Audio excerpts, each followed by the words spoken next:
모의고사 프린트 모의고사 14회 그죠? 예. 소강 기계 3 1번이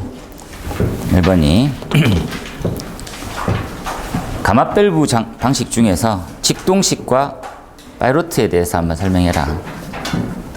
그리고 이제 몇 가지 배경을 한번 왜 감압이 필요하냐 이런 거죠.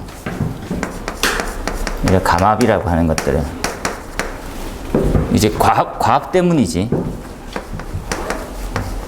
그 과압의 문제점을 한번 생각해야지. 문제점. 그죠? 과압의 이제 가장 큰 상황은 어떤 문제점 관련되어 있는 부분이 내압 사이의 문제점이죠. 내압이 이런 관계인데 방출됐을 때 이런 압력으로 올라간다. 문제가 많아지는 거라. 그래서 내압을 얼마큼 유지해서 높이느냐가 더 중요하지. 그래서 과압에는 어디 적용에 따라서 문제가 많이 생겨요. 그렇죠? 적용으로 한번 볼까요? 적용으로. 첫 번째로 나온 형태가 수계 한번. 이건 몇 번 했어, 그죠? 수계는 우리가 1.2MPa 이상에 대한 기성품 관련되어 있는 내용이고, 얘보다 높으면 어떻게 하겠다. 그런 관계들이 있죠. 그래서 배관이고, 우리 방수구에서는 사용압력이라는 게 있어요. 그죠? 사용압력에 대한 한계를 어떻게 둘 거냐. 이렇게. 우리 옥내 소화전만 0.17에서 0.7. 0.7이 뜻하는 게 뭐냐. 이렇게. 반동 한계죠. 이렇게. 그래서 옥외도 똑같고, 스프링쿨러는 0.1에서 1.2. 그죠? 소화는 이어서 제일 잘 됩니다. 사수 시험도 이어서 하고요. 0.1이 제일 좋아. 올라가면 올라갈수록 무슨 문제가 생깁니까? 방사 패턴도 무너지고요. 방사 패턴이 무너진다는 말을 우리 답에 뭐라 씁니까? 살수 밀도가 몇 달이 돼요? 살수 밀도가. 네. 이게 이제 안타까운 점이지. 그래서 이렇게 생겨야 되는데 이래야 된다래 답을 쓰라고. 사각이 생기는 거지. 형태에서. 그래서 똑같은 또 추가로 뭡니까? 라면 이 압력이 많아지면 그죠? 이렇게 되겠지. 이렇게 물의 양은 엄청 많이 해서 수온량이 부족해지는. 얘는 우리가 어쩔 수 없이 합리적으로 고민해 봐야 돼요. 고민을. 건축물이 이래 있고 펌프실이 아래쪽에 있어. 우리가 지금 어떻게 양정이라는 걸 산정합니까? 라면 마찰 손실과 낙차와 방수압을 고려했을 때 최상층에서 방수압이 나오면 되거든. 0.1 이상 나오면 되는 거지. 주차장에서 지금 헤드 터지면 어떡할 거냐는 거지. 주차장이. 압력이 엄청 높겠죠, 당연히. 여기 이제 부족이 생기지 않느냐는 거지. 부족 안 생겨? 그걸 그래서 계산을 한번 해보면 어떻겠으니, 계산. 하이젠 윌리엄슨이 알잖아. 그 계산해서 어느 정도 압력이 나올 거냐. 거기에 적정성을 맞춰서 적정한 양정하고 수온량 더 키워나라는 거지. 이해됩니까? 수온량이 커지면 우리가 알고 있는 만족도가 나요. 수리계산이. 이게 핵심이 수리계산이지. 수리계산. 그러니까 압력도 그렇게 안 높아도 되고 계산해 보니까 수온이 얼만큼 부족한지가 나오는 거지. 방수량은 좀 증가하죠. 압력을 계산해 보니까 방수량 증가하고 수온량 증가하더라고. 수온량 증가해. 이게 수리계산을 해보는 거지. 하이젠 윌리엄스로. 그게 수리계산입니다이지. 양정이 좀 주니까 배관경 다 줄여야 되겠네. 이렇게 딱 따지면 안 된다고. 잘못된 오독이죠. 그러니까 오용. 잘못된 활용. 근데 다 그렇게 합니다. 안타깝게. 또 뭐가 있냐. 가스계 한번, 가스계도 엄청 많이 관련 있죠. 가스계도 과압이 많이 생긴대. 과압이 생기면 어떤 문제점이 생깁니까? 과압이 생기면 방호구역이 망가질 가능성이 커요. 그 부분을 한번 고민해라는 거지. 그래서 지금 시공되어 있는 과합배출구가 양호한지, 과합배출구는 어떤 좀 특징이 있습니까? 과합배출구 가스계는 어떤 특징이 있냐 하면 얘네들은 과부조갑이 생겨요. 과합도 생기고 부조갑도 생기지. 이렇게 그림을 예쁘게 한번 그려봤으면 좋겠어. 한 우리 600 정도 그림을 일부러 그리거든요. 근데 할로겐 화합물은 800 이상도 올라갑니다. 그래서 이렇게 생겼지. 이렇게 돼 있고 이렇게 생겼지.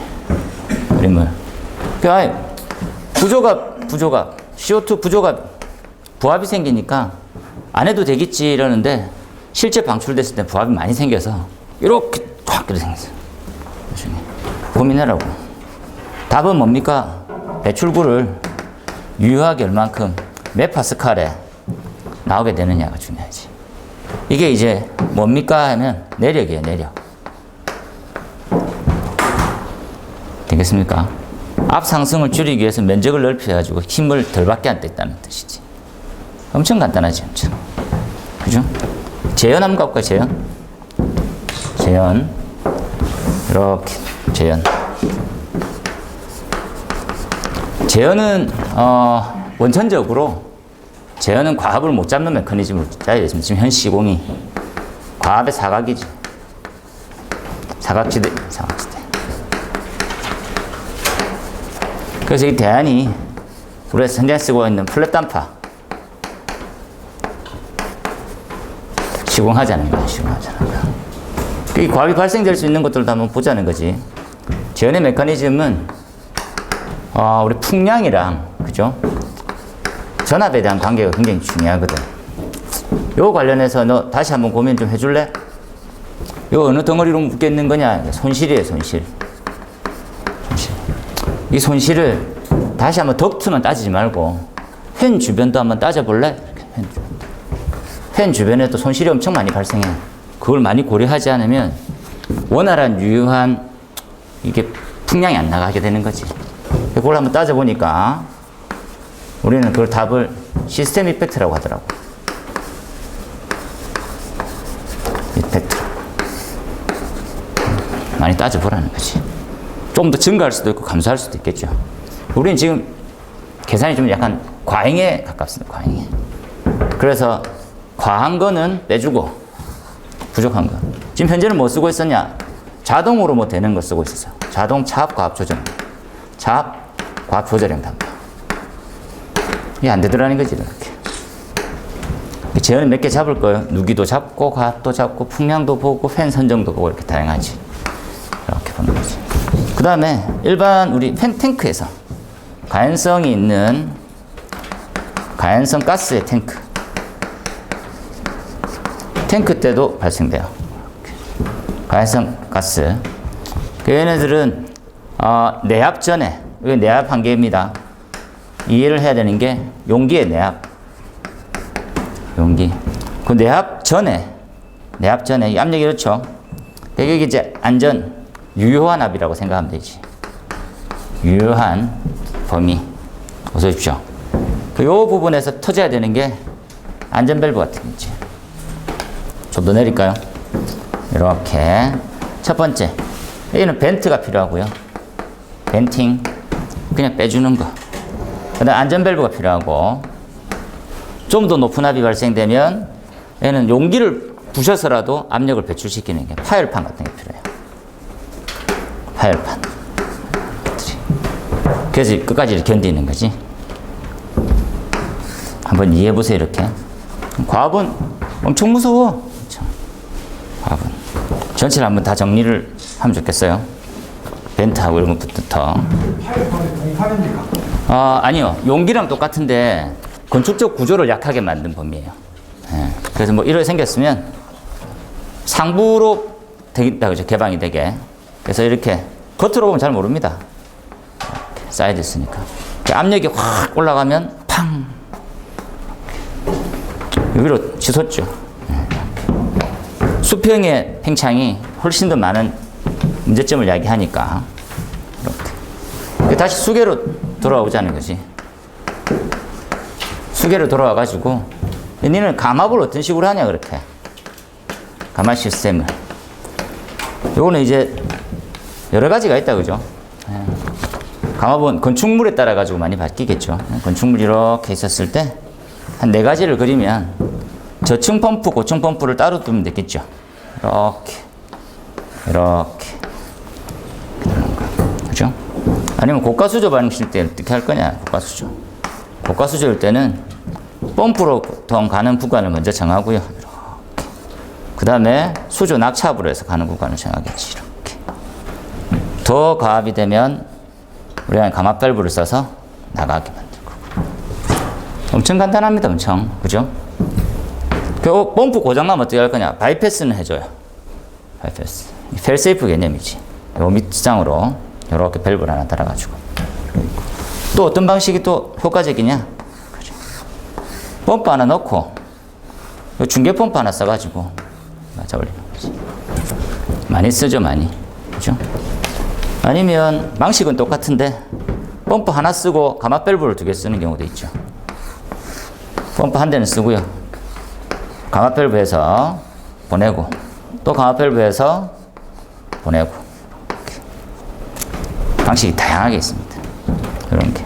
그래서 우리가 그 다음에 3번째 알아볼 건 뭡니까? 하면 감압 밸브 한번 보자는 감압 밸브. 검증 어떻게 하고 있는 제대로 하고 있어? 감압 밸브는 지금 현재 설치되어 있는 형태 몇 가지 용어만 좀 이해하면 되죠. 첫 번째 옵셋이라는 형태를 좀 이해해 보세요. 옵셋은 유량이 증가함에 따라서 압력이 감소되는 현상이 생길 수 있어요. 그 한계치 이렇게 얘기하면 되지. 직동은 좀 생기고 파이로트는 안 생긴대. 한번 보고. 두 번째, 선정이라고 하는 부분이 중요해요. 선정. 감압 밸브에 대한 개수가 있어. 감압 밸브 유량 개수. 유량 개수는 거의 똑같습니다. 공식이. 그걸 선정해가지고 하자. 소방은 세 번째. 옵셋의 활용을 생각하면 파이로트가 나으나 구조상으로 단순한 것들이 훨씬 더 용이하긴 해요. 그래서 직동으로 가라. 그 이유 중에 하나는 뭡니까? 라면 메커니즘을 한번 보자는 거지. 이렇게 4번. 얘네 메커니즘은 뭡니까? 감압이라는 건 도대체 어떻게 식으로 할까요? 라면 하는 거냐? 엄청 간단하게 돼 있지. 광경을 줄여. 광경을 줄이면 유속이 빨라져. 그럼 압력이 줄겠지. 압력이 줄지. 이렇게 쓸 거예요. 이렇게. 이 방안이에요. 광경 줄여서 유속 빠르게 해서 압력은 줄이는. 이때 우리 개념은 이렇게만 좀 이해해 놓으세요. 굉장히 많이 하겠지. 유속을 빠르게 하면 단점은 뭐가 생겨요? 유속은 요렇게 줄 맞아치는 거하고 반만 치는 거하고 차이를 아세요? 유속을 늘리면 어떤 문제점이 생겨? 뭐가 커져? 손실이 커질 수 있겠지. 이 손실에 대해서 CV를 잘 이해하고 봐야 돼. 손실이 좀 커지겠네요. 이렇게. 유속이 증가하고 압력이 줄게 되면, 이때는 압력은 정압이에요. 줄게 되면 어떤 문제점이 생겨요? 어떤 문제점? 전기화가 돼요. 전기화를 책에 플러싱 이래 돼 있어요. 그래서 저 공동화가 되죠. 그래서 차이가 많이, 유속이 엄청 빠르게 하면 안 된다고.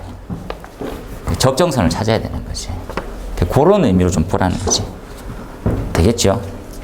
이걸 플러싱이라더라고. 설비 쪽에서 한번 봐놓으세요. 그죠? 그래서 어떤 게 좋겠습니까? 직동식 하세요. 직동식. 여기서 5번째 문제 나온 것 중에는 어떤 문제점이 생길까요? 그러면 감압 밸브 기준점으로 전단과 후단이 이때는 압력이 높아. 이게 한 1.6 메가파스칼로 합시다. 그럼 여기가 압력이 작아. 여기는 이제 우리가 전격 압력이 나와야 된댔지. 1.1 메가파스칼. 요 후단에는 이제 압력 배관을 안 쓰고 쓰겠다는 거지. 근데 감압 밸브를 가면 이거 다 그거로 돼 있어요. 요 위에 이제 개폐 밸브 있고 여기 개폐 밸브가 이렇게 달려 있는 구조로 돼 있는데 이렇게. 바이패스도 있겠지. 바이패스도 이렇게 해가지고 바이패스를 하나 넣을 수도 있고, 그죠? 이렇게. 되게 단순하면 이렇게 생겼습니다. 이렇게. 그죠? 그래서 요 압력이랑 요 압력 차이를 최대한 어떻게 줄이느냐, 적정선을 찾느냐인데 2차에서 원인이 문제가 생겨서 여기가 이제 1.6으로 되면 되는 거지. 이게 균합이죠, 균합. 균합을 최악으로 보는 거지. 균합이 발생되면 강압밸브 기능 전혀 안 합니다, 전혀. 항상 이렇게. 그렇죠? 그래서 2차 압력이 있었을 때 빠져나가는 만큼 압력에 대한 개념, 이게 뭐 반영이 안 되는 거지. 그래서 이런 부분을 안 생기게 하기 위해서 2차 측에는 별도의 릴리프를 달아요. 압력 상승. 그러니까 지금 1.2 정도 되면 압이 빠질 수 있게. 균합이 생기는 원인은 몇 가지가 있으니까 책을 통해서 한번 보시면 돼요. 이런 개념이지 뭐. 구조는 이것도 엄청 복잡해요. 그냥 이제 더 단순하게 그려야 돼. 복잡하게 그렸지. 더 간단하게 그려놓으세요. 이렇게. 그래서 옵셋 이렇게 안 큰데 답을 쓰려고 큰 거지. 이렇게. 제가 소방의 펌프의 유량 범위는 저 정도는 안 생깁니다. 한번 참고해서 보시고. 이번 RTI 가볼까요? RTI. 여기서 여담이 빠졌구나. 일본에서 이렇게 가지치기가 많이 생겼다라는 거. 호스릴까지 적어 놓으세요. 문제만 보고도 여러분 어느 범위까지 생각할 수 있느냐가 내공이에요, 내공. 호스릴. 호스릴 몇 밀입니까? 여기 25죠? 원래가 40mm란 말이지. 이게 감압의 원리예요. 다시. 광경이 축소돼서 요속은 증가하고 압력은 떨어지겠구나 이렇게 생각하세요. 그렇죠? 그때 아까 했던 대로 요속이 증가하면 어떤 문제점이?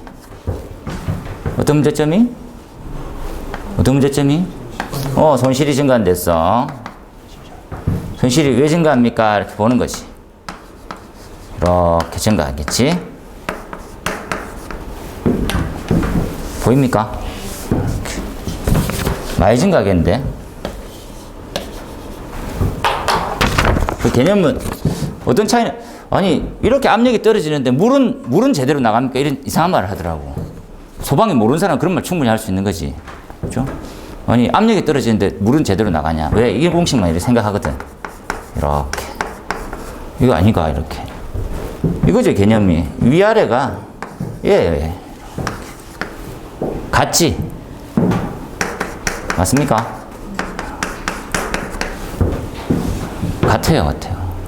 다시 한번 얘기하면 이렇게 가도 관축소관 Q양은 변함이 없어.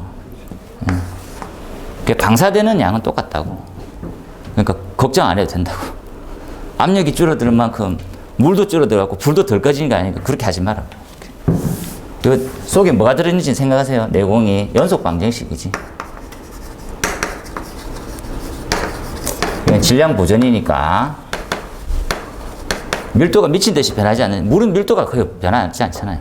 똑같다니까. 로우 AV지. 뭐 가스나 기체 같은 경우에는 밀도가 변해서 좀 바뀔 수가 있어요. 그 외에는 똑같아. 여기까지 양념처럼 해놓으세요. 그 다음에 2번 RTI 수준, 스프링클러는 이렇게 한번 가봅시다. 여러분 공부를 어느 정도까지 해야 됩니까를 항상 얘기하는데, 스프링클러는 이렇게 얘기했다, 그죠? 감지하고 2번이고, 감지하고 방사를 이제 계속 고민하는 것이. 요 메커니즘 속에 뭐가 들어가 있습니까? 하면 물리적인 요소라는 게 들어가요.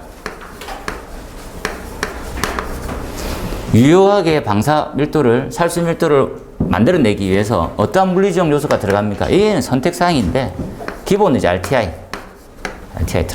있지. K팩터 들어가 있지, K팩터. 그죠? 그 외에는 선택사항이에요, 선택사항. 그죠? 디플렉트에 대한 형태다. 아니면 뭐, 기타 등등. 요 쭉 연결이 되는 거거든. 어떤 사람은 RTI하고 C, 전도율 전달 개수로 해서 감지를 우선해서 물리적 요소 3가지를 선택하는 사람도 있고, 그죠?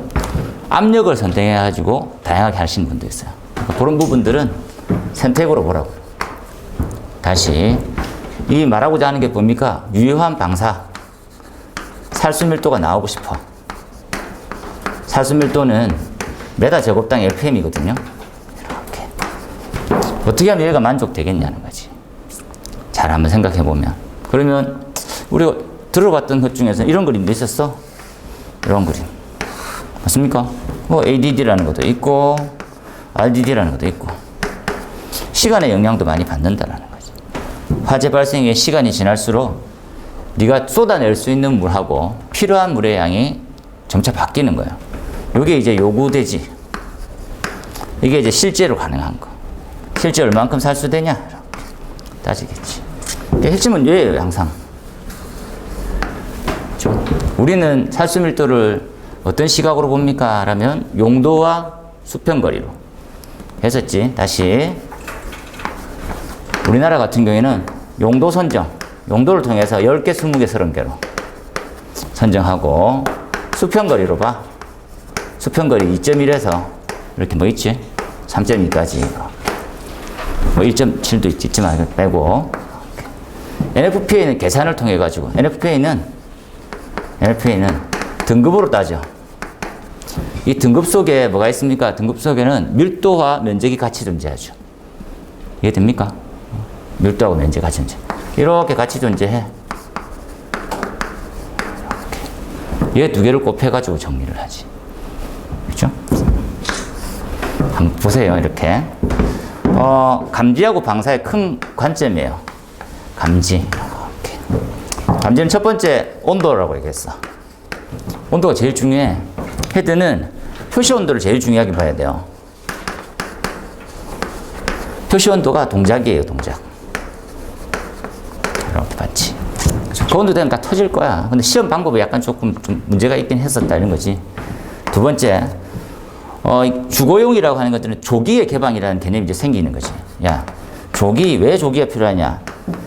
사람이 이제 피난을 해야 되더라는 거지. 그럼 어떻게 하면 조기니? 온도를 낮추니? 온도를 낮추니까 개엉망이 되는 거야, 개엉망. 너무 조그만 온도에서도 터져버리는 거지. 온도. 그게 안 돼. 이 온도에 빨리 반응하면 되겠다라는 거지. 이해됩니까? 온도는 고정이고 RTI를 낮춰버리는 거야, 지금. 온도는 고정. 온도는 72도짜리를 했는데 RTI를 낮춰버리는 거지. RTI를 확.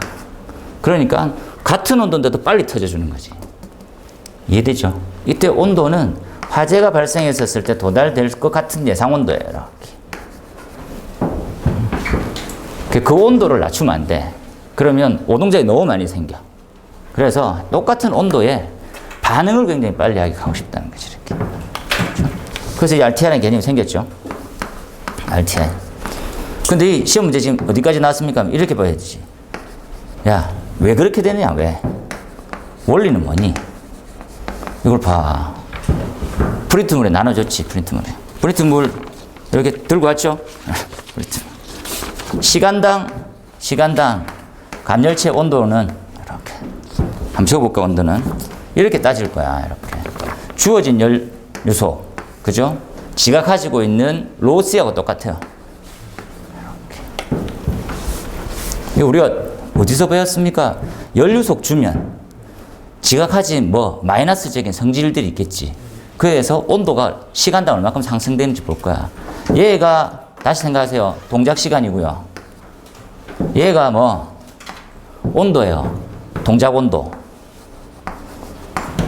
얘가 뭐예요? 물질 내부의 내력에 해당되는 거야. 이렇게. 얘가 주어진 연료속이에요. 열에너지. 이렇게. 우리 이걸 어떻게 공부했는지 나오죠? 이렇게 써가지고 옆에다 적으면 되지. 그럼 또 물이 떠오를 건데, 고체 표면에 평상시에 T 무한대의 초기 온도가 있어. 얘가 에너지를 이렇게 받으니까, 타버리더라는 거지. 이 고체라고 하는 형태는 뭘 가지고 있었어요?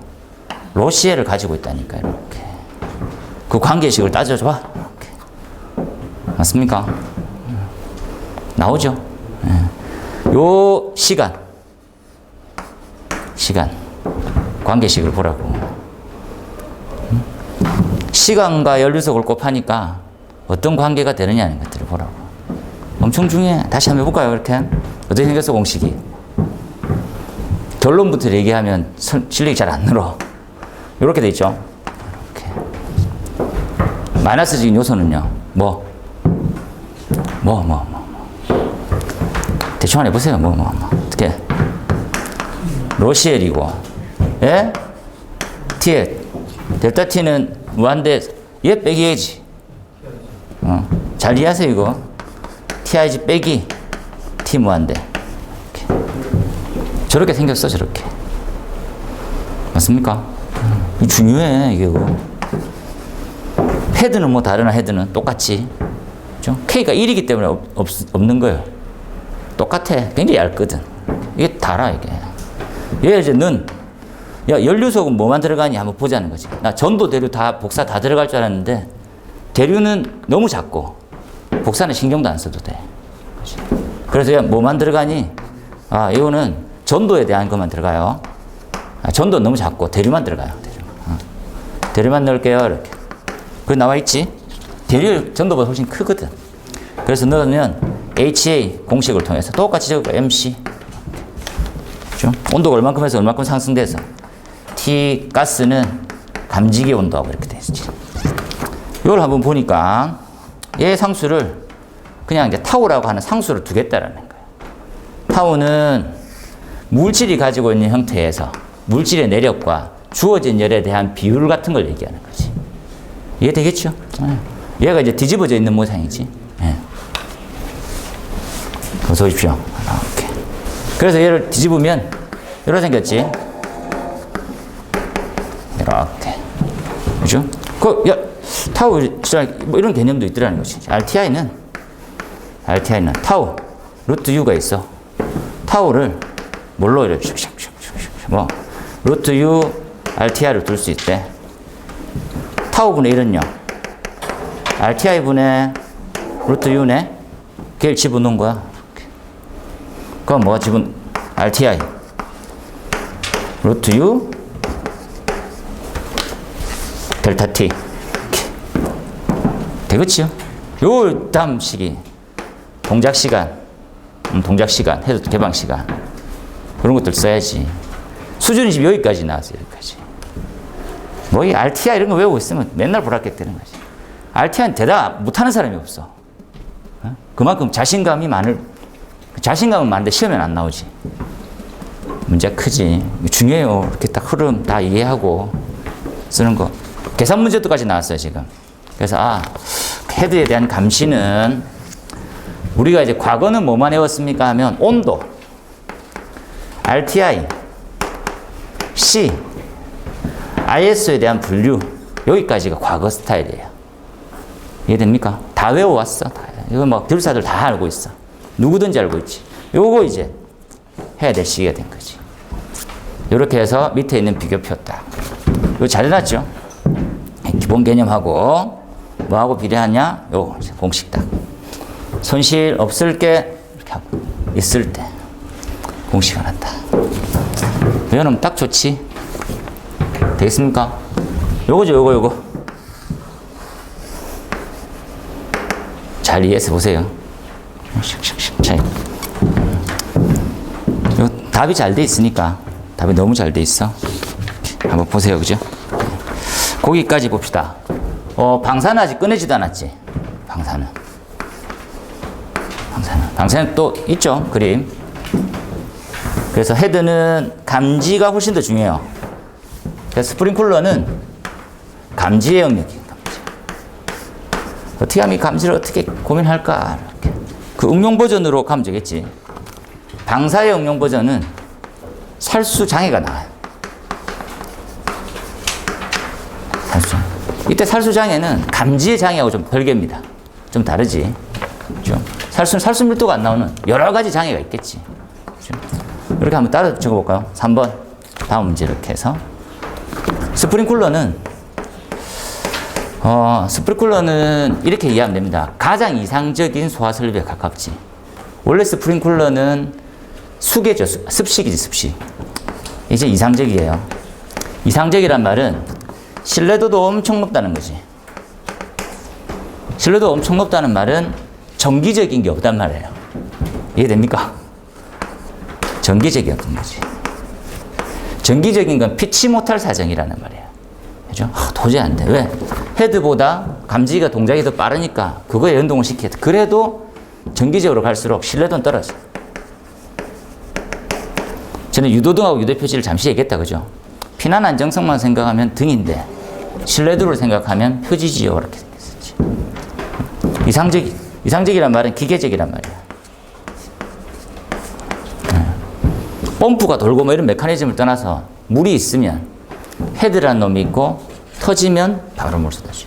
원래 감지기 자체가 없어요. 그만큼 이제 유수검지는 신뢰도가 많이 높지. 신뢰도를 가장 깨트리는 방식으로 스프링클러 설치했을 때가 어떻습니까? 어떻게? 감지기를 써버린대. 감지기로 작동되는 시스템이 돼요. 그렇죠? 그리고 또 어떻게? 2차 측에 물을 안 채워놓으면 돼. 2차를 대기압으로 쓰면 돼. 또 이 감지기를 더 신뢰를 떨어뜨리려면 AB로 쓰면 돼. 되겠습니까? 걔 이름이 프리액션이야. 최악이지, 최악. 이러한 형태는 불이 안 나는 곳에 설치하면 돼. 그 어디에 설치합니까? 주차장이야. 아싸, 주차장. 불나면 다 죽어, 씨. 이러면서. 주차장. 주차장. 이 최악이지. 맞습니까? 그래서 하나하나씩 바꾸는 거죠. 야, A 감지기만 써. 이렇게. 감지기 안 쓰면 안 되겠어. 이렇게. 2차에 물 좀 채우지. 이렇게. 평상시 관리도 안 되잖아요. 이렇게. 다 가면 돼. 그래서 습식으로 가고 있댔죠. 이렇게. 지하층에. 동파울에만 없으면 무조건 알람으로 가야 돼요. 이런 말이지. 어떻게 하면 문제점, 이상 상태 몇 가지가 있습니까? 첫 번째, 시험이 3번밖에 안 나와서 스키핑이 있겠지. 스키핑은 다양하게 보시면 되죠. 감열체가 다른 경우, 감지 온도가 다른 경우, 뭐 여러 가지가 있습니다. 그죠? 헤드를 너무 인접하게 다른 경우, 여러 가지 원인이 있겠지. 그래서 우리나라에 좀 특히나 없는 게 뭡니까? 라고 하면, 헤드 이격거리에 대해서 제한 기준이 우리는 없어요. 그래서 헤드를 많이 천장에 설치하면 안전할 거라는 착각을 하게 되지. 그렇죠? 감지기가 적정하게 설치되어 있어야지 유지관리라는 게 되는데 빽빽하게 설치하는 거지. 안 되지. 그래서 얘는 FM은 1.8m 정도까지는 지켜라. 그건 참고해서 보고. 스키핑이 있습니다. 그죠? 달고 스키핑을 좀 이런 그림으로도 그려도 된댔죠. 이렇게. 여기 이제 ADD, RDD, 스키핑. 이렇게. 스키핑 이렇게. 되겠습니까? 예. 범위 외지. 두 번째 뭐가 있을까요? 쿨솔더링. 쿨솔더링. 세 번째 파이프 섀도우 같은 게 있습니다. 파이프가 가리는 거지. 그죠? 위에 헤드가 적시는 거고. 쉽게 그러면 되지. 그래서 이거는 인렉 헤드라는 걸 쓰죠. 차폐판 달려있는 헤드. 달려있는 헤드를 쓰면 되겠고, 얘는 어디? 교회 같은 데 있죠. 설치되고 있으면 인정. 문제 생길 수 있으니까 이렇게 칸막이를 짓는 게 또 바람직하다. 되겠습니까? 네 번째, 헤드 자체 불량도 있어요. 뭐가 있습니까? 로지먼트 이런 것들. 로지먼트가 열에 발생했었을 때 완전 개방이 안 되는 거. 개방이 안 돼. 개방이 안 되는 게 뭡니까? 하면 용융되는 물질로 막아놓고 테스트를 안 해봐서 그렇지. 얘는 테스트가 하면 되죠. 테스트 필수. 다섯 번째, 외력에 영향을 받을 수도 있어요. 대표적인 게 뭡니까? 스프링클러 설치했는데 개구부가 있어. 개구부도 있고 또 뭐도 있습니까? 하면 제연 같은 환기 시설이 있어요. 환기 설비. 어떻게 할 거야? 이렇게 해서. 그렇죠? 구획 지어지면 우리가 프로그 홀링이라고 해서 이렇게 했었다. 그죠? 프로그 홀링은 뭡니까? 연기만 빼내지 않고 딱 잘라서 얘기하면 용량이 크다 보니까 요게 연기층이죠. 연기만 올라가야 되는데 공기가 같이 올라가는 현상이지. 이렇게. 이해됩니까? 여기는 청정, 연층, 이렇게. 연기만 올라가지, 원래 연기만 올라가야 되지. 연기만. 이건 정상. 비정상. 이렇게. 맞습니까? 공기가 빨려가는. 그 이유는 뭘까요? 너무 많이 세게 빨아들이는 거예요. 이렇게 빨아들이면. 그죠? 그래서 어떻게 좁은 데서 한꺼번에 빨아들이면 또 문제가 되지. 넓게, 작게. 넓은 건 안 좋지. 적정한 크기의 적당한 흡입력으로. 요거 한번 잘 봐놓으세요. 이거 중요하지. 스프링클러의 개구부는 개방 여부로 판단하세요. 개방, 개구부, 배연창 같은 거 있어야 돼, 없어야 돼? 환기시설일 때 연기를 가둬야 돼, 안 가둬야 돼? 순간적으로. 여러 가지 사항이 있어요. 지금 얘를 질문했네. 5가지 이렇게 조건하고 대책을 쓰면 되지. 표 엄청 예쁘게 잘 해놨죠. 옆에 적시는 그런 얘기하고 그만큼. 그죠? 어떤 문제점이 있느냐, 대책은 어떻게 할 거냐. 문제점 대책이 같이 움직이는 거지. 알았어. 그림도 잘했고. 이렇게 이제 암기하면서 한번 정리해서 10점짜리 이 정도면 충분할 것 같아요. 요거지, 요거. 감지. 방사의 문제점이었고, 감지의 문제점은 설치에 대한 부분이지. 4번입니다. 4번. 헤드. 헤드하고 보호 관련해서 얼만큼 이격해야지 감지를 만족하느냐 이런 말이지. 개념이. 살수 이런 것들은 차후죠. 그래서 감지를 어떻게 만족할 거냐. 이렇게. 그래서 원래 이제 과거의 원칙의 원래 기본 개념은 보에 대한 깊이를 이렇게 보는 거지. 이렇게. 그죠? 얘를 갖다가 우리는 55cm고 55보다 낮은 작은 보죠. 낮은 보는 천장면처럼 이거보다 더 낮은 형태는 천장면처럼 고려하겠지. 단차. 감지기에 대한 범위에 있습니다. 우리가 뭐하고 똑같습니까 하면 헤드의 동작 원리는 정원식 감지기하고 똑같아요. 앞에서 자료가 나갔지. 이렇게 가라고, 이렇게. 이를 보면, 이렇게, 그죠? 이건 같은 거야. 낮은 보는 그냥 관통이에요. 크게 상관없이. 여기 헤드를 달자는 것이. 이렇게 달아야 되나? 요 기준점으로 여기서부터 여기까지 보는 거지. 55보다 훨씬 더 크다. 그러면 기류가 안에 가죠. 헤드는 어디 밑에 달면 안 된다고. 헤드는 무조건 30cm 내려가야 되지. 고민하고 따지니까 너무 힘든 거지. 야, 다 이럴까? 30cm로 다 같이. 30cm 현장은 다 바뀌었습니다. 그래도 이제 바뀐지 모르는 사람들이 더 간혹 있어. 그런 사람들 출제를 하지. 그래서 이렇게 외우고 기류의 흐름은 하나 해놓으면 되죠. 이렇게 한번 봐놓으세요. 깊은 보에 대한 30cm 이내. 기준은 어떻게 바뀌어요? 여기 이제 바뀐 기준이에요. 엄청 잘 적었지. 요건 상세에서 한번 해볼 거예요. 그죠? 예. 요건 S고 2분의 1S로 해서 보 너비가 1.2 이하냐 초과하느냐. 초과했을 때는 하부에 하나 두는 것 가능하다라는 것들로 나와 있었어요. 요것도 조금 더 요 위에 거하고 다시 한번 비교를 해보면 기준이 같아요. 별 차이가 없습니다. 그냥 30cm 이내로 다 가도 되는 거구나라고 생각하시면 돼요. 그냥. 요게 주된 개념은 요 말이 첫마디예요. 헤드는 감지가 훨씬 더 중요한 부분이 있다. 뭐에 비해서 어떻게 올라가고 있으니까 실링젠드 플로우라고 하는 플럼의 수평 이동이라는 게 존재하거든요. Z죠, Z. 빠른 길이 흐름. 빠른 길이 흐름은 천장면에서 붙어서 가는 형태만 있지. 그죠? 유속 부분은 점도에 따라 좀 바뀌긴 해요. 이걸 한번 설명하기 조금 좀 그런데 상식적으로 생각하면 원래는 이렇게 돼야 되지. 이렇게. 그죠? 점차 제일 빨라야 되는데 점도 관점으로 했을 때 그림이 이렇게 좀 바뀌어요. 가까이서는 이렇게 되는 거지. 이해됩니까? 면에 붙어서는 빨리 갈 수가 없지.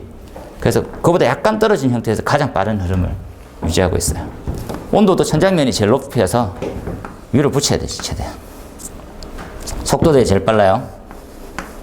제일 빨라. 그래서 속도가 빠를수록 해당되는 헤드는 빨리 개방하거든. 그래서 명료하게 천장에 가까이 붙이는 게 제일 좋아.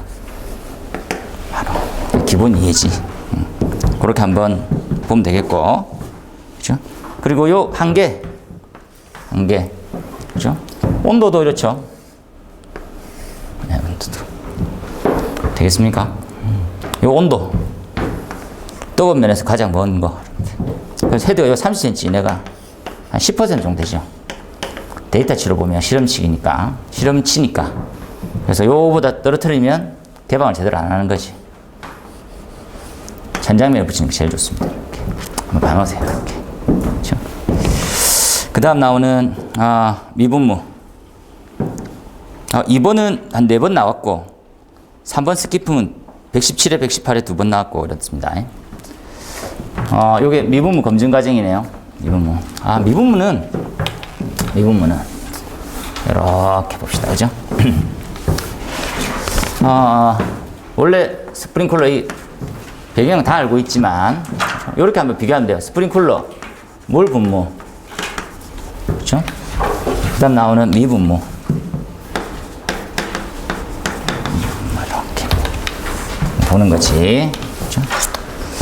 이제 최근에 나왔던 요 두 개에서 발생될 수 있는 문제점은 뭐냐 이렇게. 쉽게 얘기하면 얘는 폐쇄든 개방이든 써요. 폐쇄형, 개방형을 써. 그지? 여기 개방형을 써. 개방형을 쓰네. 가스결함 같이 갈까요? 가스결함, 개방형을 써. 한번 잘 이해해 놓으세요. 소화효과만 생각하면 뭡니까? 라면 소화효과를 두 가지로 이렇게 정리하실 수가 있는데 공부를 할 때 조금 이해가 좀 어려울 수 있는 이런 부분이 있는 거지. 그죠? 물은 줄기가 냉각 효과가 뛰어납니까? 아니면 안개처럼 뿜어야지만 냉각 효과가 뛰어납니까? 무슨 물줄기가 냉각 효과가 뛰어날까? 아니면 미분무처럼 딱 이렇게 안개처럼 쏘는 게 냉각 효과가 뛰어날까? 냉각 물줄기? 냉각은 물줄기. 냉각. 각각의 냉각 효과가 있죠. 그런데 우리가 냉각이라고 하는 것들은 기본 1번 이렇게 얘기해야 되지. 봉상주수가 가장 효과가 좋죠. 효과가 가장 커. 그렇게 딱 1번. 물이 가는 게 제일 좋아요. 제일 좋고. 하지만 증발을 시켜서 냉각 효과를 생각한다면 미분무의 냉각 효과도 엄청 뛰어난 거야. 미분무 왜 그랬습니까? 하면 증발이 엄청 용이하죠. 잠열화되기 엄청 용이하다고. 그래서 미분무도 냉각 효과는 기본적으로 좀 뛰어나겠구나라고 생각하고 원래 기본 개념은 얘라고. 물줄기. 당연히 물줄기가 냉각이에요. 생각하시는 거지. 여기서 한번 보면 주된 소화 효과는 뭐냐? 얘는 냉각이죠. 냉각. 얘는 냉각과 질식 안 됐지. 얘는 질식 수준인데 냉각 효과도 뛰어나. 표면적이 엄청 넓어지고 기타 등등 한번 생각해 보라는 거지. 얘는 어떤 단점이 있어요? 어떤 단점? 수손의 피해. 그런 것들이 먼저 떠오르면 점점 멀어지는데. 그런 건 나중에 정말 페이지 많이 남을 때 적는 거지. 이렇게. 신뢰성 그런 건 저 밑에 떠 있는 것 같은데. 좀 올라야 돼. 이렇게. 뭐 어떤 단점? 이건 동부 안 됩니까? 다 물 쓰고 있는데 지금 가스고 어떤 전기. 얼마 안 남았는데 21년밖에 남았어. 그럴 수는 있겠고 전기에 이제 절연 성능이 없죠. 이렇게. 이제 가능하지 표면에. 이건 더 좋대요. 이거 어떻게 왜 가능한지는 물을 잘게 쪼개면 전기의 이동을 막아준다더라고. 그 정확한 데이터에 대한 논문이 없어가지고 아직까지 명료하다, 얼마 이하면 괜찮다 이런 것들이 없어. 그 외에 여러 가지 있겠죠. 이렇게 순서로 동파도 마찬가지고 공통적인 성질도 있으니까 그죠? 또 기타 얘네들이 압력은 훨씬 더 높습니다. 얘보다 이해되죠? 압력을 다해서 어떻게 해서 물방울을 이렇게 줄일 수가 있을까요? 그러면 요렇게 생각해 보면 되겠어요. 이렇게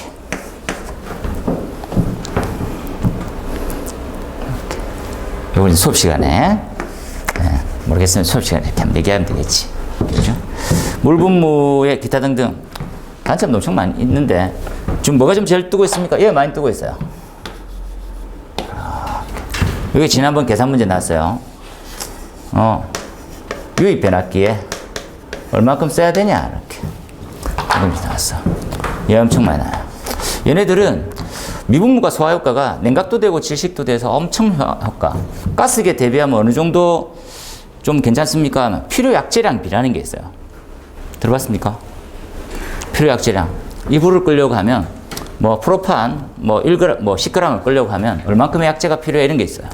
그죠? 이에 대비하면 미분무가 물분무보다 미분무가 하론보다도 훨씬 더 약재가 덜 손보내요. 그만큼 잘 꺼진 거지. 그 얘기를 갖다 우리는 REMP라 불러요. 필요 약재량. 이게 무슨 개념입니까? 소화력이에요.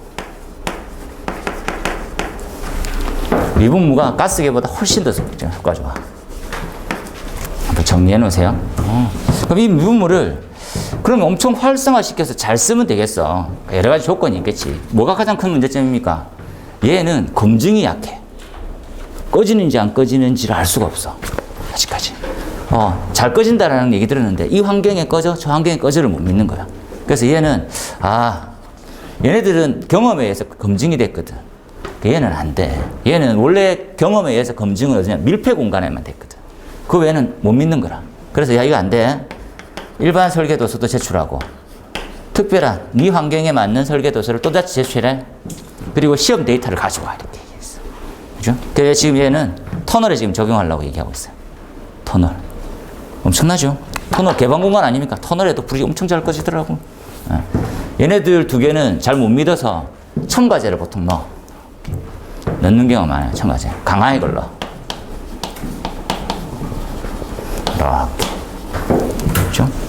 그래서 강하게 걸러니까 강화액 소화 설비 같은 느낌이 드는 거지. 많이 나왔어. 그럼 어디로 활용이 될까요? 이렇게. 그렇죠? 우리가 좀 잘 못 가던 들, 터널, 지하구 이런데 적응성이 엄청 뛰어날 거라고 이제 검증 제도가 되는 거지. 중요해요. 그죠? 네. 많이 중요해. 주된 거는 재발화를 엄청 방지시켜 줄 수 있는 장점과 많지. 가스계는 뭐 단점이 더 많으니까 가스계 관련돼서는 이렇게 한번 하고, 그죠? 일반 설계도서에서 내용이 들어가는 것도 중요해요. 이거 외우세요. NFP에 있는 기준을 그대로 적용해 와서, 그죠? 대표적인 게 사용자 특성, 수, 장소, 그런 것들. 그리고 실내 뭐 내용물, 가양물질에 대한 뭐 특성, 발화원 뭐냐, 뭐 이런 것들. 중요해요. 자, 엄청 잘 해놨더라고. 이렇게. 이건 검증이 뭔지. 검증이, 5번은 검증이네요. 검증이 중요해. 이걸로 이제 검증. 이게 검증이죠. 검증. 그러니까 우리나라의 절차 이렇고, NFP 어떻게 되는지 같이 한번. NFP 거. 검증. 이제 국내. 검증. 어떤 성능이 좀 NFP에 비교했을 때 필요하냐. 이걸 고민하라고 넣은 거지. 이건 이제 문제 끝에 프린트물로 들어갔어요. 확인해서 한번 봐놓으시면 좋겠습니다. 그죠? 이 부분을 설명할 게 좀 더 많은데, 일반 설계도서에 대한 내용들, 이렇게. 다 외우세요. 간단하지? 이렇게. 쭉 외우면 될 것 같고. 그죠? 그래서 특별 설계도서. 특별은 지금 이제 6가지.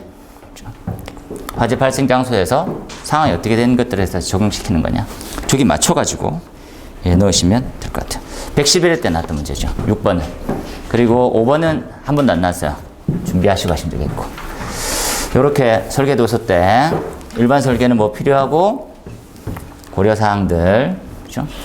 특별 설계도서 똑같이 암기를 이렇게 있고. 그 다음 나오는 포. 포도 할 말은 엄청 많지. 포는 팽창비에 관련해서 계산 문제를 하나 좀 준비했으면 좋겠어요. 계산 문제. 위험물 기능장하고 이제 자주 나오는데, 얘를 시간 관계상 요렇게 풉니다라는 것들만 한번 해놓을게요. 이제 요거 10점짜리로 해서 해놓읍시다. 계산 문제인데 얘를 뜰게요. 그죠? 요렇게 비커가 있어. 비커가 2000 세제곱센티미터예요. 이렇게 있어. 비커 휘었니?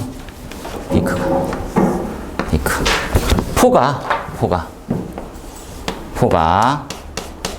포지. 이 포가는 문제를 낼게요. 850g. 850g. 이 용기의 중량. 용기가 450g. 용기는 450g. 중량이에요. 그죠? 그리고 팽창비 얼마니? 우리 책에 있는 공식들 제가 잘 나와 있으니까 팽창비 얼마야? 이렇게. 이 포수용액은 비중이 1이에요. 계산을 용이하게 해서. 이것도 바뀌는 것에 따라서 한번 몇 가지 요소만 봅시다. 그죠? 그렇게 보면 되지. 첫 번째, 포의 부피는 얼마냐? 포 부피 얼마야? 포 부피는 이렇게 정리하면 되겠지. 포 부피 V는 질량을 밀도로 나누면 돼요. 이렇게. 단위를 한번 볼까요? 그람. 예, 그람, 센티미터 세제곱. 이렇게. 날리고, 이것분의 이거.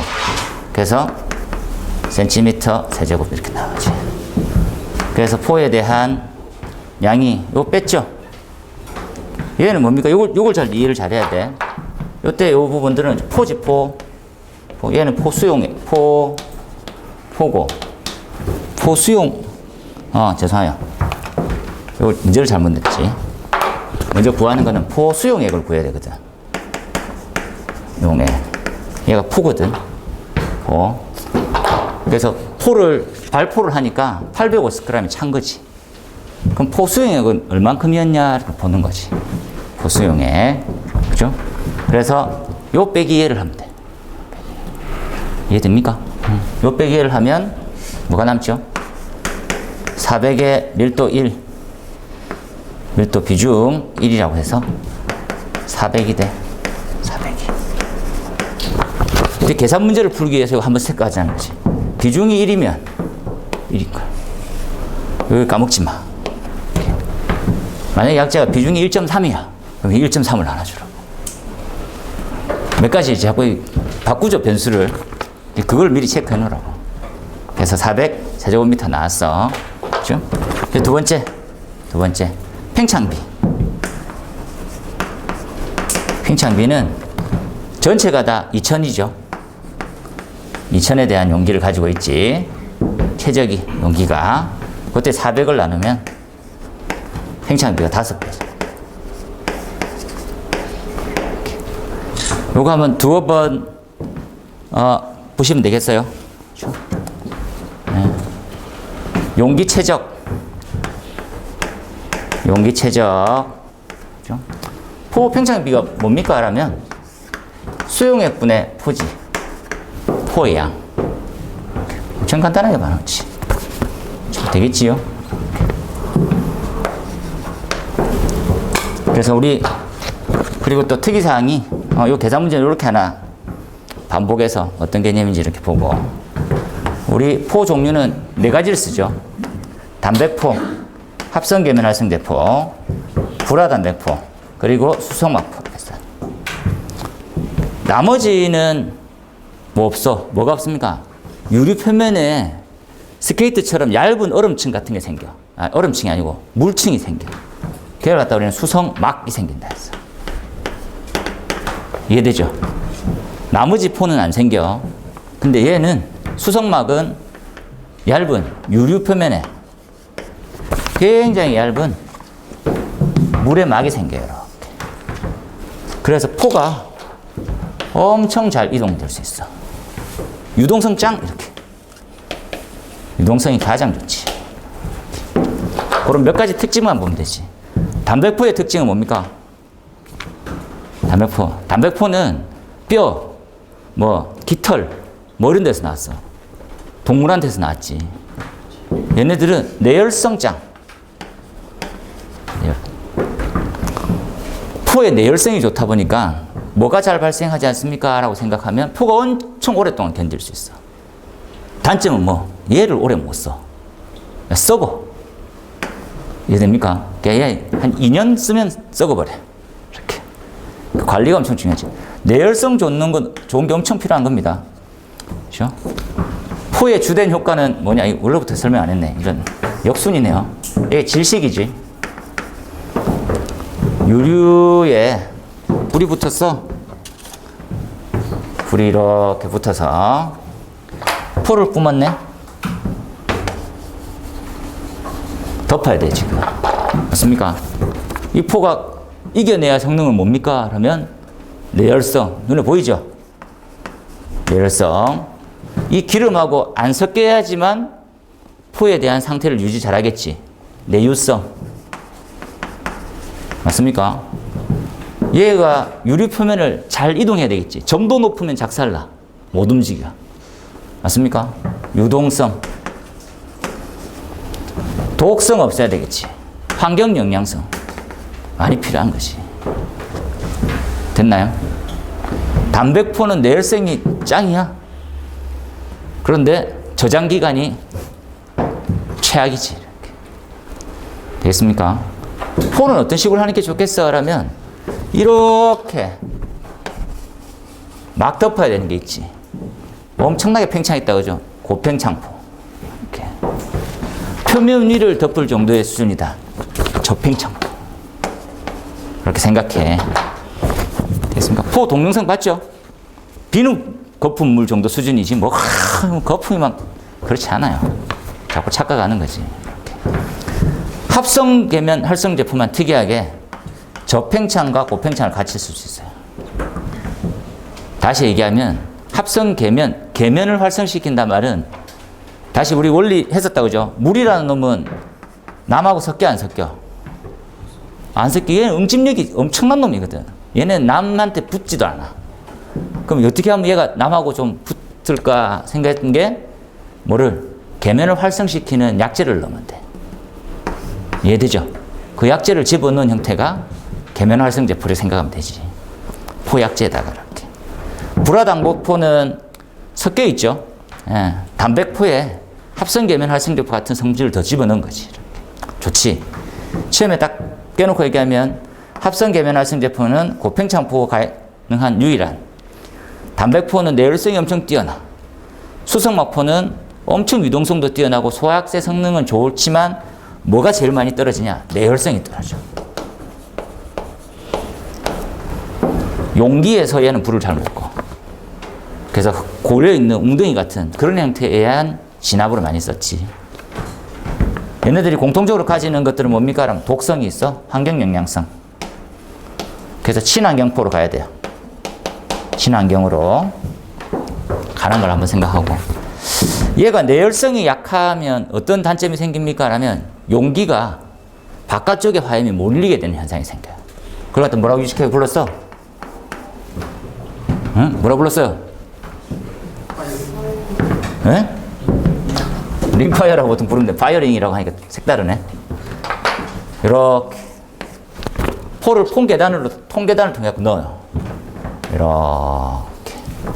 그 위에서 그림 보니까 이래 생겼네. 화염이 밖에 도는 거지. 이렇게. 어서 오십시오. 맞습니까? 용기가 작살이 나. 흘러내려. 그때부터는 더 난리가 나. 됐죠? 요만큼 채우는 딱 포를 담아가지고, 그죠? 얼만큼 발포 배열인지 바로 측정이 가능하겠죠? 계산 문제상으로 이해됩니까? 이렇게. 용기 양 알고, 최적 알고, 포 양만 알면 몇 배 팽창하는지 알잖아. 그죠? 몇 배 이하가 저팽창. 몇 배? 20배까지 저팽창. 한 5배, 6배 정도 부풀러요. 많아봐야 한 8배 정도. 이해되겠죠? 수용액 대비 거품은 그만큼 많이 생긴다는 말이지. 요거 구해졌다, 그죠? 여기서 4분의 1이 수용액으로 돌아오는 거야. 내려갔네, 점점점. 이거 없어졌어. 여기까지. 여기까지 걸리는 시간을 화는 시간이라 불러. 이해됩니까? 엄청 간단하다, 그죠? 여기 몇 배 됐는지에서 요 딱 채우고 가만 놔두니까 거품이 싹 사그라들어. 최소 몇 분? 최소 몇 분? 겐토 치도 될 것 같은 최소 몇 분 그냥 모르겠지만 우리 늘 자주 쓰는 분이 있는데 1분. 보세요, 이렇게. 보입니까? 227페이지에 1분이 많네. 모르면 1분. 약재마다 좀 달라요. 환원이 되는 이유는 당연하다, 그죠? 이런 거품은, 조성되어 있는 거품은 요렇게 하중을 받지. 이해됩니까? 표면 따라서. 그때 요가 빵 터져요. 약해지지. 점점점. 그 내용이 나와 있어. 한번 보고. 7번은 97에 111회 때 나왔는데, 원래 이제 111회 때는, 지금 나와 있는 발포 배율, 포에 대한 팽창비는 발포 배율, 그리고 환원 시간, 어떤 관계냐를 정리한 걸 한번 해라. 그래서 그 밑에 227페이지에 보면, 요걸 하나 외우라 했지.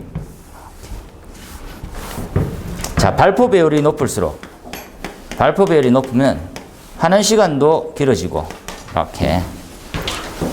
하죠?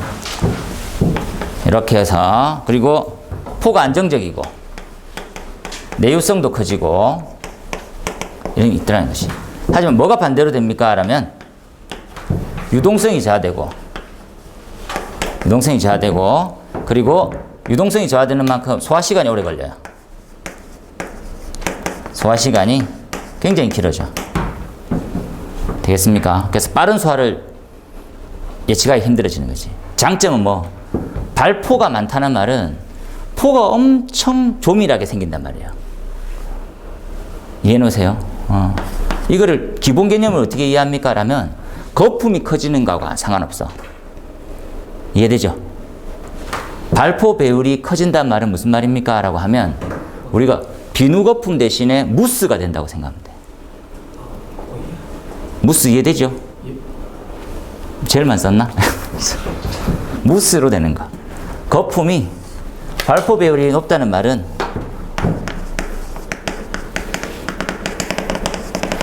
이렇게 된다. 되겠죠? 근데 걔네들 각각이 다 이렇게 되는 거야. 그래서 얼만큼 채워진지를 보는 거지. 됐지? 그 다음에 8번에 혼합 방식에서는 혼합 방식 요 답 잘 적었습니다. 그렇죠? 혼합은 이게 원리를 이해를 잘 못하고 있는 거지. 다시 볼게요. 포가 있어. 포의 정체는 포와 물로 돼 있어요. 이해하세요? 얘 두 개를 섞어. 이렇게. 적정한 유동이 필요하니까. 얘를 3%나 6%를 섞어. 얘가 97% 정도 해. 이 덩어리를 우리는 뭐라 부르냐? 포수용액 이렇게 부를 거야.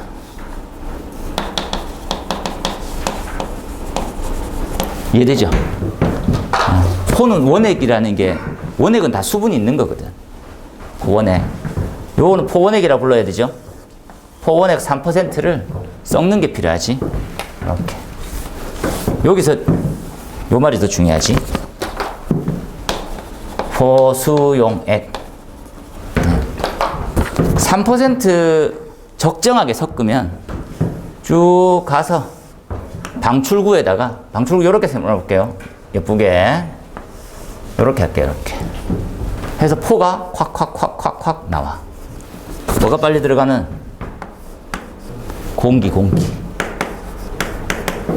요런 세 가지 섞여 있어. 잘 이해하세요? 포는 물 담아서 운동에너지 주거나 공기를 빨아들여서 거품이 만들어지는 거예요. 다 이렇게 생겼어. 공기가 유효하게 잘 들어오기 위해서 방출구라는 말을 써. 방수청의 노즐도 공기가 들어가, 빨리. 그죠? 어떻게 메커니즘입니까? 두 번을 다 이해하세요. 여기 있는 메커니즘 한번 보자는 거지. 메커니즘. 어떻게 해서 저 메커니즘이 제일 가능할까? 하는 거지. 정확하게 적으면. 무슨? 벤츄리. 맞나요? 또 뭐? 오리피스. 원리예요. 가져올 거야. 이렇게. 되게 단순하게 이렇게 끊으면 돼. 이렇게. 맞나요? 요 그림, 요 부위하고 딱 보면 되지. 물 지나가네. 지금 나가는, 포원액. 얘는 포수. 됐나요? 이렇게. 다시, 유속이 빨라지는 만큼 압력은 저하되지. 그래서 빨아올려지. 이해되죠? 똑같아. 오리피스는 그림을 똑같이 그리면 되지. 맞나요? 요렇게. 요렇게. 요 지점이에요. 이렇게. 요 지점. 요 지점. 이렇게. 똑같은 원리야. 똑같은 원리. 여기도 똑같다, 그죠? 맞습니까?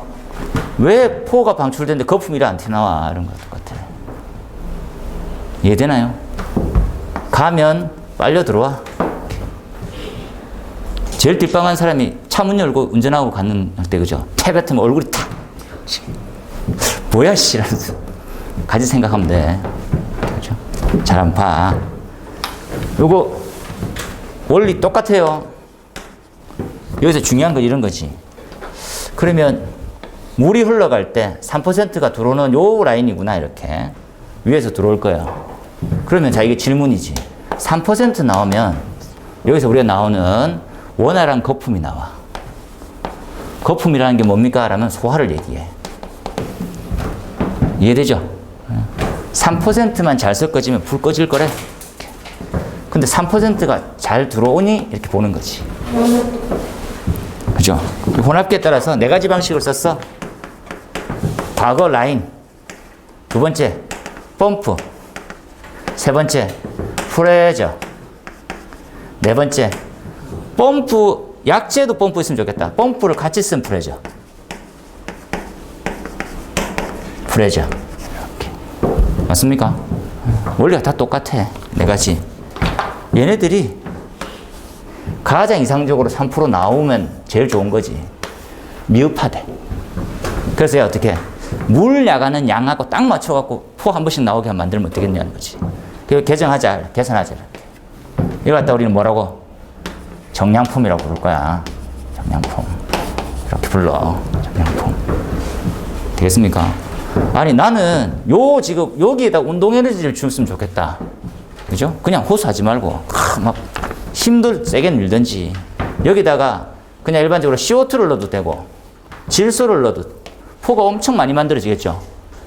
수분 대신에 가본을 넣겠다는 거지. 이해됩니까? 포가 더 잘 만들어지라고. 이래 쓰는 것들은 뭐? 공기압축포라고 불러.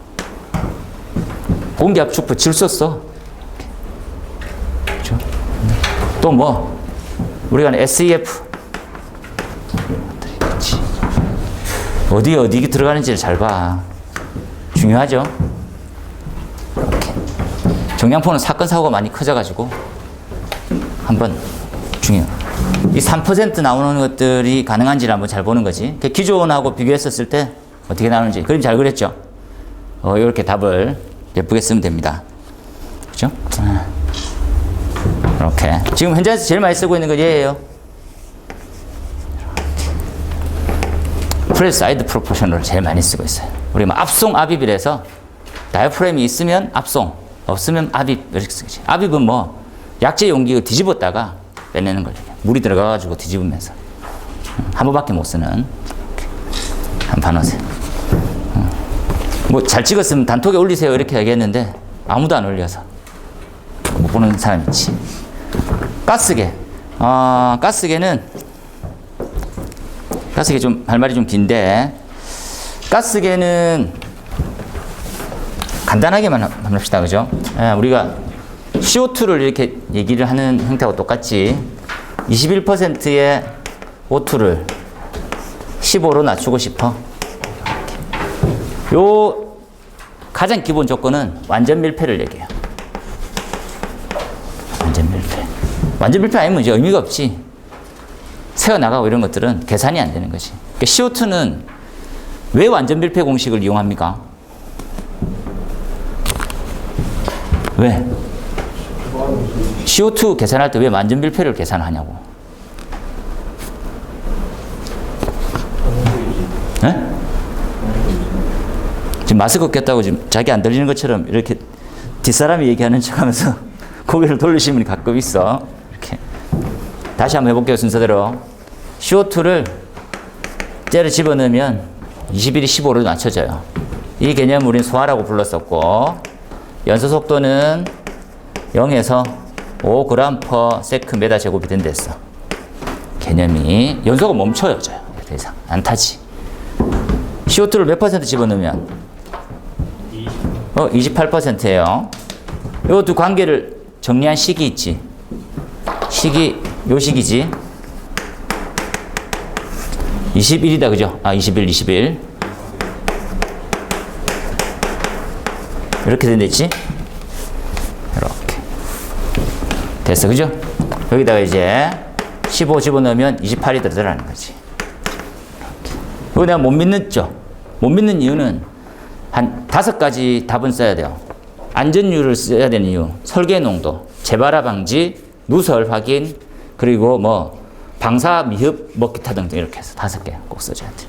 저 써놨죠? 이렇게. 되겠습니까? 이렇게 써야지. 그래서 여기다가 1.2배를 했어. 이거 안전율이라고 부르지. 그러면 34%가 돼요. 34%가 네모치 놓고 왜 중요합니까?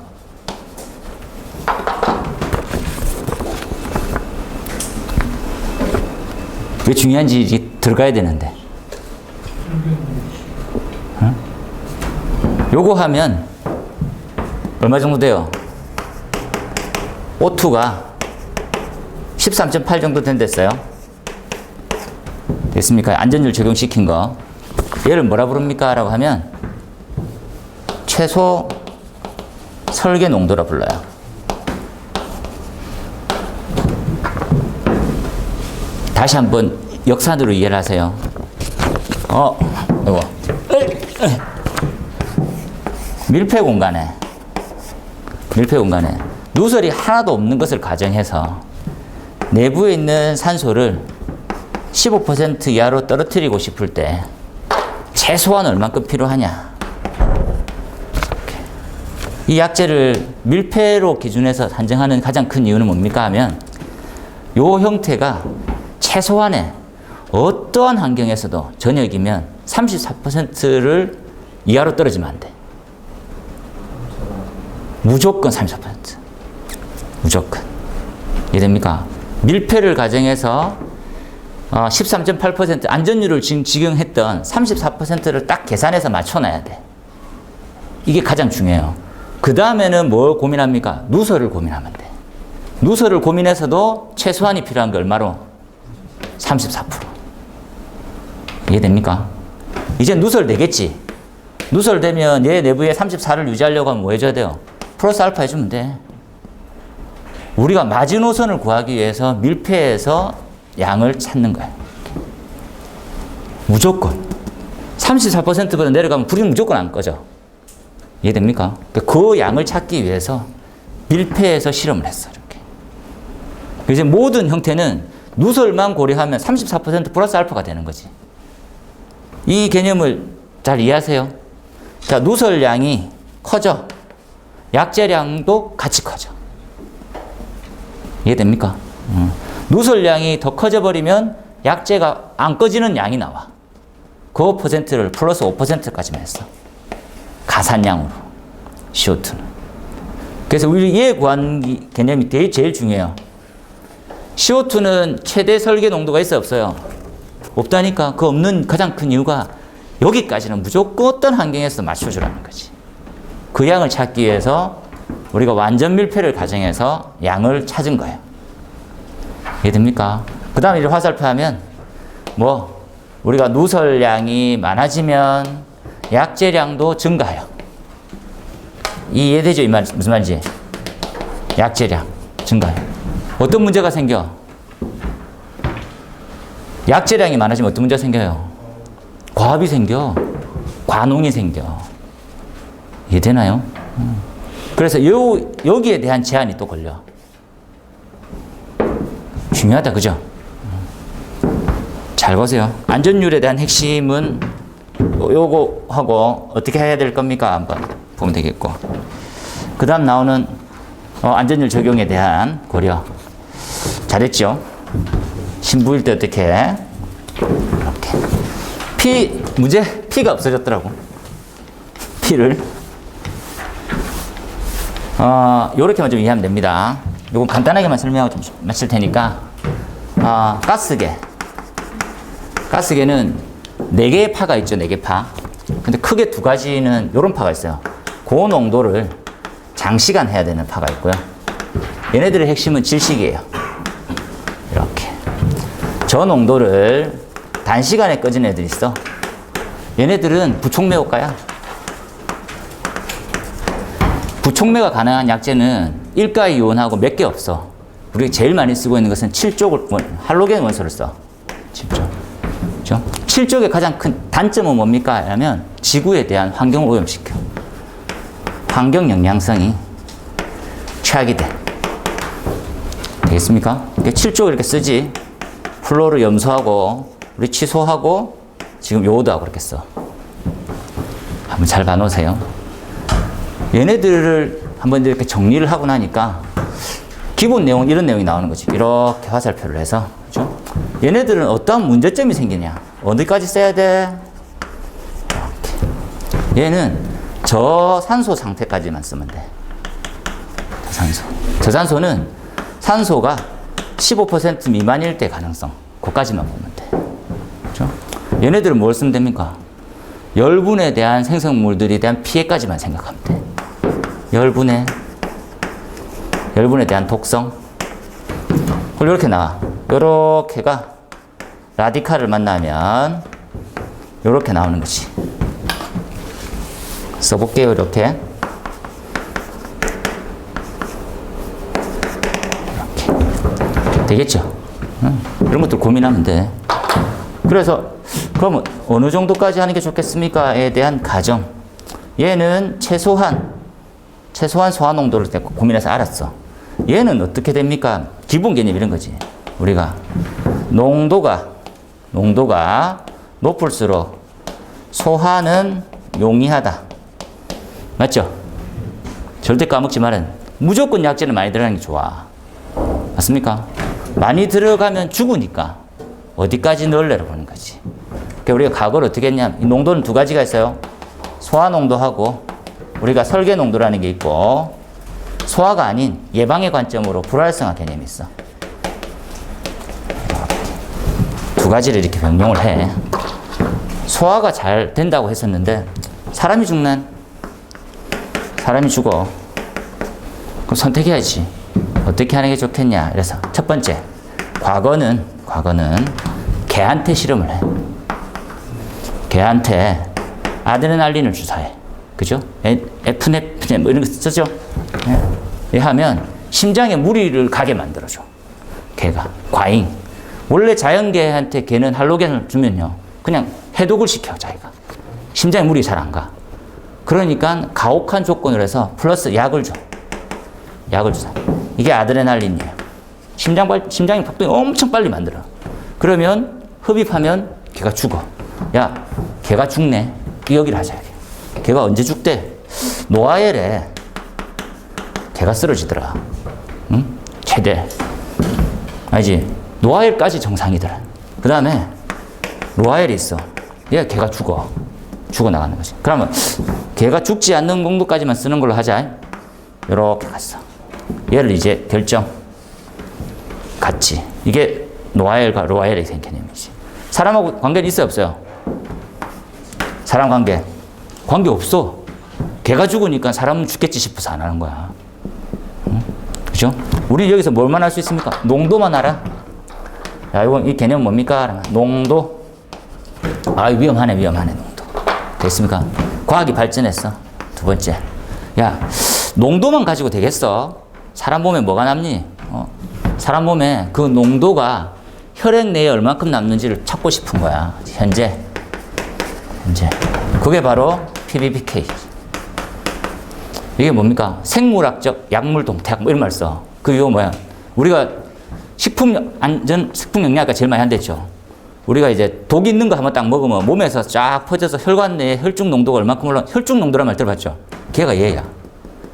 걔가 혈중 농도가 로아엘까지 갈 때까지 걸리는 뭐를 찾는? 시간을 찾는 거네.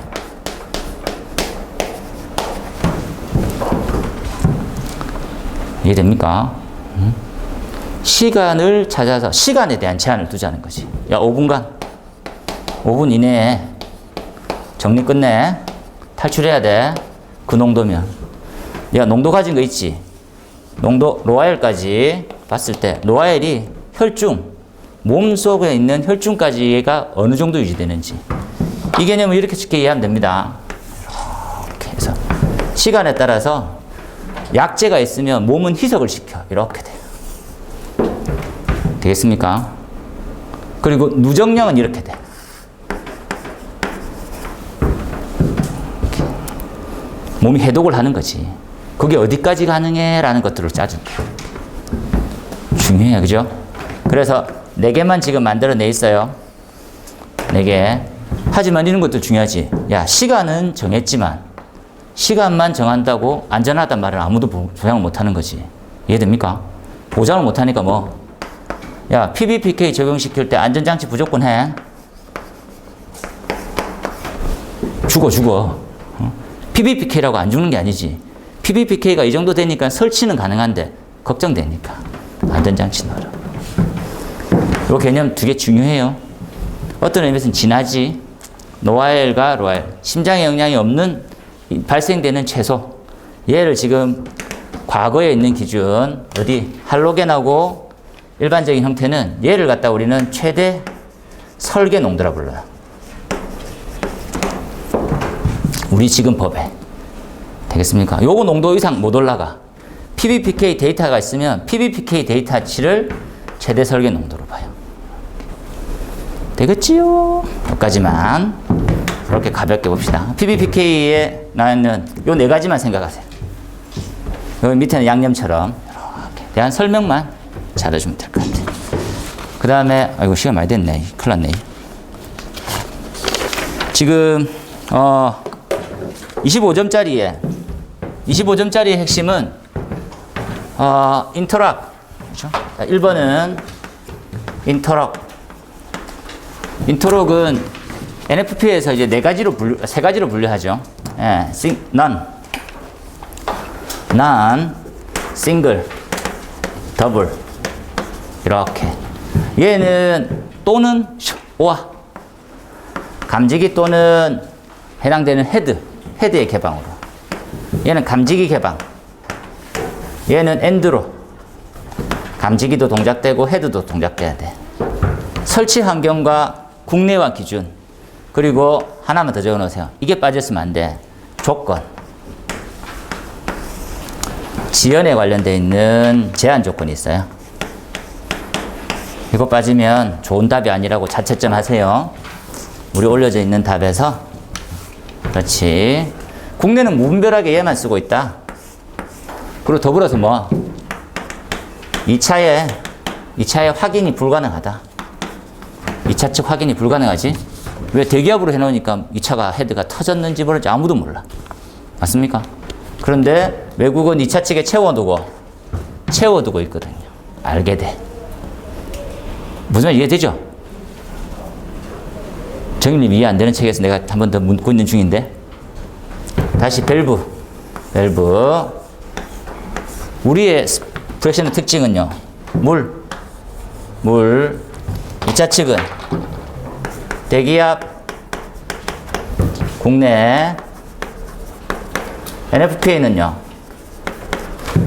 내기의 과학 공기 또는 질소. 큰 차이예요. 2번 수리와 규약은 Q는 K 루트 P 하냐 안 하냐 쉽게 얘기하면 그렇죠? 이건 뭐 표 비교해서 보면 되고 3번은 별표 3개쯤 해서 기준이 개정되면 가장 중요했던 거를 겸해 있는 놈이 제일 중요해요. 왜? 지하구에 답 없었지? 기준 생겼지? 걔만 해. 얘는 개정법 문제일 수도 있고 기준에 대한 문제일 수도 있으니까 3번은 별표 많이 쳐서 무조건 외우세요. 확정이 아니라서 교재는 반영을 안 했는데 뭐 이건 안 되겠구나. 보시고 4번에 했네. CO2에 4번 5번은 의구심을 가지지 않고 둘 다 유도를 하세요. 유도 15개 중에 가장 큰 핵심이 4번 5번이지. 얘는 그냥 뭐 모범 답안 올려져 있는 거 그냥 그대로 외우세요. 이건 뭐 생각하지 마. 생각하면 점수가 내려가는. 그냥 외워야지 점수가 올라가는. 그렇게 한번 봅시다. 좀 쉬었다가 쉬려 오래 할 것 같으면 완다 1시간이나 땡겼는지 모르겠네. 이렇게 좀 쉬었다 갈게요. 이렇게.